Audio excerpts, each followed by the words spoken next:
Assalamu alaikum la famille, j'espère que vous allez bien, ravi de vous retrouver, bienvenue à Koudia Délices. J'espère que vous passez tous un très bon mois de Ramadan et que tout se passe bien chez vous. Abonnez-vous à la chaîne, n'oubliez pas d'activer la cloche pour ne rater aucune recette. Partagez la chaîne autour de vous. Donc voilà, en fait aujourd'hui on vous propose la recette des hamburgers, des hamburgers faits maison. Il y a plusieurs recettes, mais bon, comme je vous ai dit, c'est pas grave, ça me dérange pas. Parce que c'est vrai, des fois, quand on veut chercher une ancienne recette, parce que j'avais fait il y a longtemps, ça date en fait, ça date d'une année en arrière ou 2 ans, je ne sais même plus. Je les avais fait il y a longtemps. Donc aujourd'hui, on les a accompagnés avec des frites de patates douces. Les frites, c'est pas fait maison, c'est en surgelé, j'ai pris en surgelé. Donc voilà, regardez les patates douces, ils ont une belle couleur et c'est trop bon aussi. Donc pour réaliser la recette, dans un bol, vous allez mettre de l'eau avec la levure boulangère. Vous allez couvrir et laisser 5 minutes. Donc on met la levure boulangère, un sachet suffit. Donc on va mélanger vite fait. Ensuite on couvre, on laisse lever. On laisse reposer 5 minutes à peu près. En fait, on m'a toujours dit qu'il ne faut jamais mélanger la levure boulangère avec une cuillère en inox. Il faut toujours utiliser une spatule en bois. Vrai ou faux, j'ai jamais fait le test, je ne sais même pas. Non, mais souvent, je mélange avec un fouet vite fait. Mais je vais faire le test pour voir. Déjà, là, c'est en inox, le fouet est en inox. Donc, je voulais tester pour voir, mais bon. Ça n'a pas changé, c'était toujours la même chose en fait. Rien n'a changé. Donc, on couvre et on laisse 5 minutes à peu près. Ensuite, dans une bassine, vous pouvez le faire à la main si vous voulez. On met la farine, le sel. On va mettre la farine et le sel. Ensuite, on va venir mettre des œufs. Dans le mélange, les levures, il faudra rajouter du sucre aussi. Un peu de sucre. Donc, on met farine, œuf, sel, huile. On va mettre notre mélange. Levure, sucre et eau. On va pétrir le tout soit au robot, soit à la main. Faites comme vous voulez. Moi, j'ai préféré le robot. Voilà. Donc, on va bien mélanger. La pâte doit être collante, mais c'est pas grave, ne vous inquiétez pas. Quand ça va sécher, ça sera facile à travailler. Donc, on la sort, on la travaille vite fait. Huiler les mains, comme la pâte elle colle. Il faut huiler un tout petit peu les mains, comme ça vous aurez... ça sera plus facile de travailler la pâte. Donc voilà. Dans le mélange, j'ai mis de l'huile, mais comme je vous dis tout le temps, utilisez la matière grasse que vous aimez. Ça peut être de l'huile de tournesol, du beurre, de la margarine, l'huile de coco, l'huile de sésame, je ne sais pas quoi. Utilisez la matière grasse que vous aimez. Donc je la travaille vite fait. Huilez les mains légèrement. Comme ça la pâte elle colle pas. Donc là je la travaille encore. Voilà.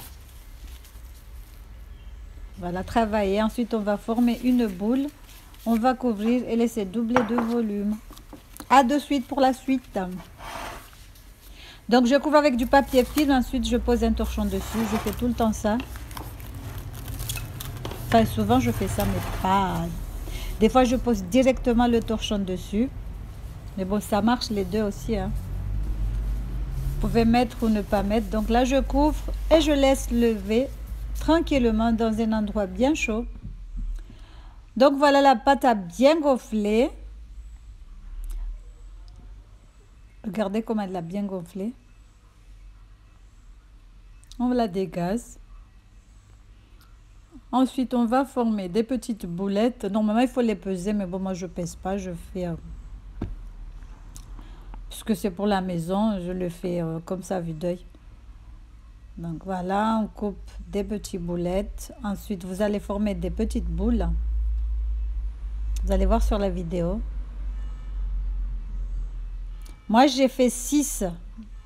J'en avais fait 5 au début, mais après, j'ai enlevé un tout petit peu de pâte à chaque fois. Dans toutes les boules, j'ai fait un 6e. Donc, moi, j'ai fait des gros, mais vous pouvez faire des mini hamburgers. Donc, voilà. Voilà, voilà, voilà. Regardez, moi, j'ai fait des gros. Comme je vous ai dit, vous pouvez faire des mini. Donc, on forme les boules.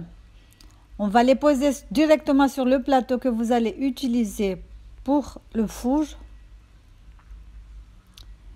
Ensuite, on va recouvrir et laisser reposer encore 30 minutes à peu près. Donc, on forme les boules. Voilà. Et on va laisser reposer la pâte. Vous savez, c'est la 6e que j'ai fait. Donc, j'ai enlevé une pâte à chaque fois, une petite boulette de pâte. Donc, j'ai fait un 6e pas. Moi, j'ai fait 6, mais chez vous, vous pouvez faire 12, 15, c'est comme vous voulez en fait. Donc, voilà, je couvre et je laisse poser 30 minutes à peu près. Voilà, ils ont bien gonflé. On va venir battre un œuf entier ou un jaune d'œuf, c'est comme vous voulez.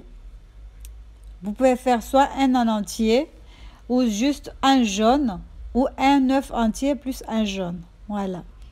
Donc là, il y a une coquille qui est restée. Donc on m'a dit pour bien enlever la coquille, il faut mouiller les doigts avec de l'eau. Donc là, je vais faire avec vous. Je mouille les doigts et j'essaie d'enlever la coquille. Voilà, c'est vrai, c'est plus facile d'enlever avec quand on met l'eau dans les doigts, sur les doigts. Voilà. C'est une astuce que j'ai vue, je sais pas où. Donc voilà, je vais battre l'œuf entier. On va venir badigeonner nos pains. Donc on va venir badigeonner le dessus. Regardez, ils ont bien gonflé. Il faut faire très attention, il faudra bien les espacer. Parce que moi-même, je les avais bien espacés, mais au four, ils étaient collés en fait. Donc on va venir saupoudrer de grains de sésame ou grains de pavot ou laisser nature, c'est comme vous voulez. Mais d'habitude, il y a toujours des grains de sésame dessus. Donc voilà, donc on va enfourner à 20 minutes pour 180 degrés. La cuisson, elle est trop rapide. Et pour la garniture, c'est au choix. Utilisez les sauces que vous aimez, le fromage que vous aimez. Donc voilà nos pains. Ils sont encore bien chauds, bien moelleux. Machallah. Donc là, on va les garnir. Comme je vous ai dit, garnissez comme vous aimez. Voilà. On va couper celui-là. Je mets d'abord de la mayonnaise. Il est bien moelleux. Donc je vais venir mettre de la mayonnaise. Ensuite, on va poser tout le tralala qui va avec. Voilà. Donc j'espère que cette petite recette vous aura plu. Si c'est le cas, n'hésitez pas à liker, à partager, à commenter. Donc j'ai mis des pommes de terre que j'ai fait frire. Des oignons. Le steak avec des poivrons. On va poser le fromage. Le steak avec les poivrons, je vais reposer une tomate et on va couvrir le tout. Voilà. Ben, l'ordre n'a pas d'importance. Regardez comme c'est beau. Je les ai accompagnés avec des frites de patates douces surgelées. Voilà, bisous. J'espère que cette petite recette vous aura plu. N'hésitez pas à liker, à partager, à commenter. Je vous dis à la prochaine pour de nouvelles recettes. Bisous, bisous.